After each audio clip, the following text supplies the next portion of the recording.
Vous en avez parlé beaucoup et je voudrais vous écouter de qu'est-ce que vous voulez dire par démocratiser l'investissement pour que ce ne soit pas simplement ce que l'on pense que l'investissement vient des grosses fortunes, des grosses industries, des grosses formes de capital, mais aussi de l'haïtien, de l'haïtienne, à travers son épargne.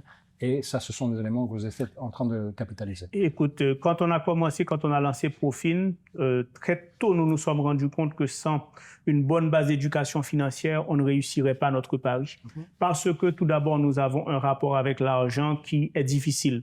Peut-être que trop souvent, l'argent ceux qui sont devenus riches, ça a été l'argent facile et ceci est resté comme étant une sorte de perception, voire une sorte de tare. Donc d'abord, il nous a semblé utile de démystifier le rapport de l'haïtien commun avec l'argent, et en commençant de préférence par les jeunes, parce que c'est là qu'on peut créer aussi quelque chose de résilient.